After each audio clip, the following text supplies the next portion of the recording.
Hello everybody and welcome back. Today we are starting Unit 3, which is all about population.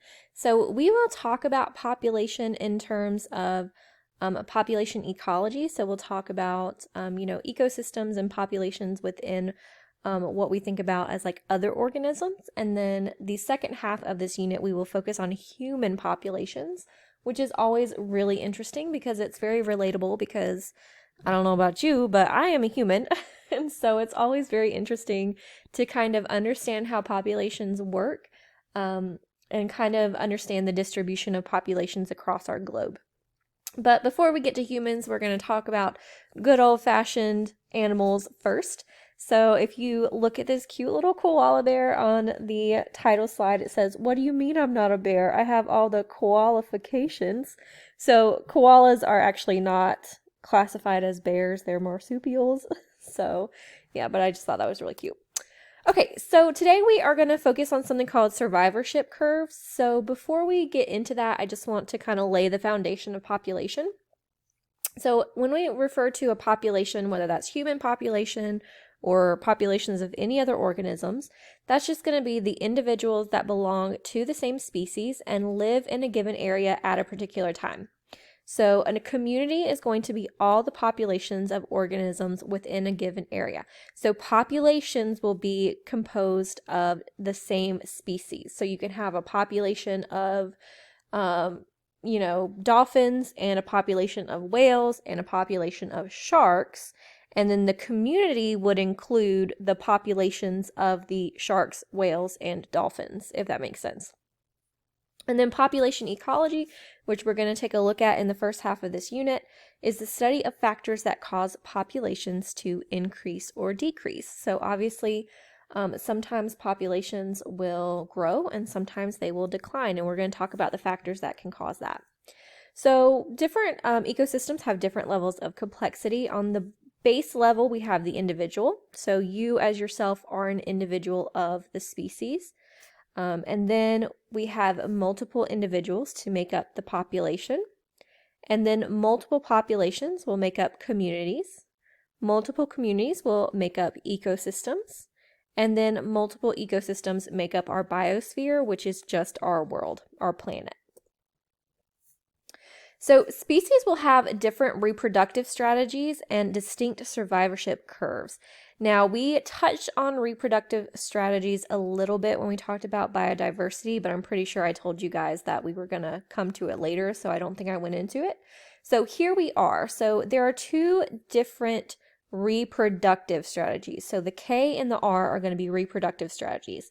So a K-selected species is a species with low intrinsic growth rate that causes the population to increase slowly until it reaches something called carrying capacity. And we will talk about carrying capacity in our next lesson. R-selected species are a species that has a high intrinsic growth rate, which often leads to population overshoots and die-offs. Now, what does this mean? K-selected species tend to have fewer offspring, and they also tend to stay with their offspring and raise them. So a lot of larger mammals will be K-selected. Elephants are K-selected species. Humans. Humans are definitely K-selected species. R-selected species are things that are like insects, frogs. They lay a bunch of eggs at once, and then they're like, okay, my job is done. I'm going to leave and spread my seed elsewhere, and they don't really stick around, right? When the tadpoles hatch, they're kind of on their own.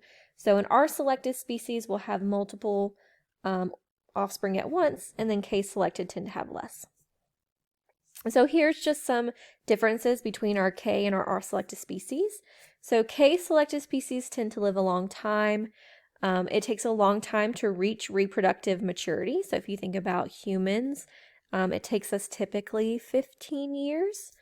That's around when puberty starts. Some are earlier, some are later. I'm just averaging around 15. There's a few reproductive events. So of course, you got like, I almost said cheaper by the dozen, but that's not what I mean. 19 kids and counting. That's what I'm thinking of the people who don't believe in using birth control because of their religion, so they have like 19 kids. That's an extreme, like extreme end of human reproduction. So most women have, between 1 to 4 kids. I think the average is like 2.5. So few offspring, larger offspring, present parental care, so the parents tend to stay and help take care of the young. And then slow population growth rate. So when we talk about populations growing, K-selected species will not grow as fast because they can't, have as many children at once. And typically, K-selected species populations tend to stay stable and near carrying capacity. And again, we'll talk about carrying capacity in our next lesson. R-selected species are kind of the opposite. So they have short lifespans. They have a short time to when they can reproduce. They have a lot of offspring. They don't tend to stay around. They're smaller. And their populations do grow very quickly.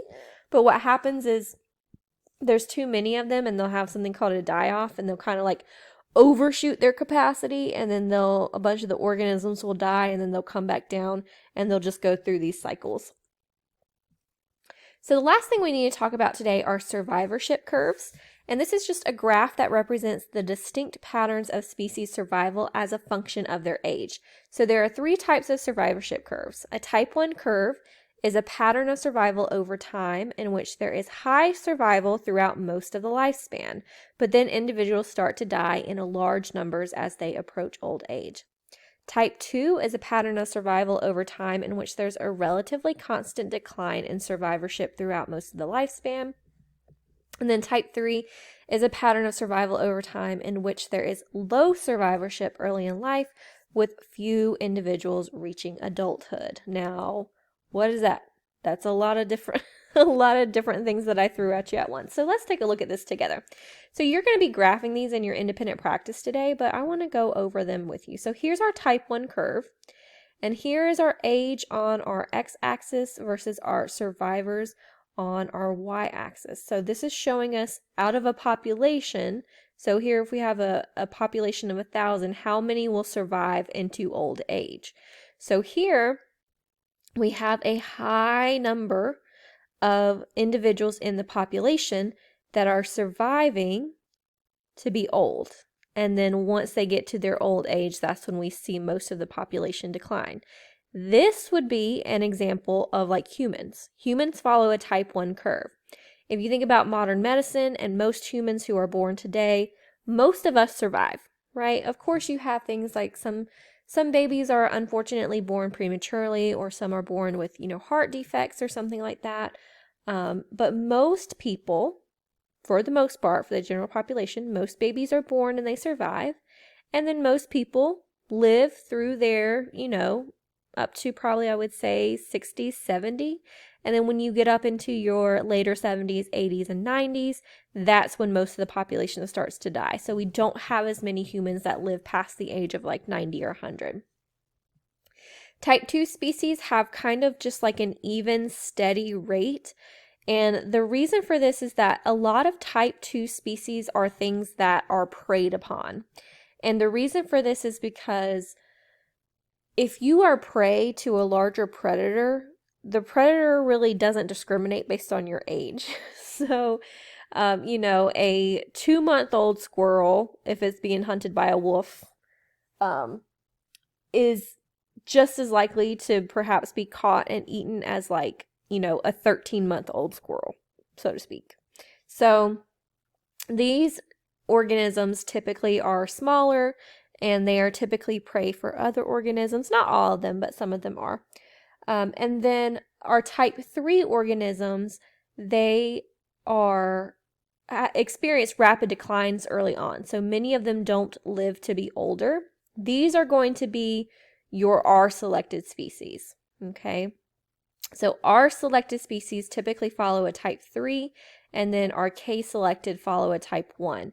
So these are things like, if you think about, if you think about like the frog example with the tadpoles, so they lay a bunch of eggs, And they might all initially hatch, but then there's, predators in the water and there's disease and all this other things that these tadpoles are exposed to. So they get a rapid decline in their population early on. And then there are just a few of them that survive to get to reproductive age. And then there's very few that will live to be very, very old. So we do need to understand that K-selected and R-selected species do kind of go hand in hand with these survivorship curves.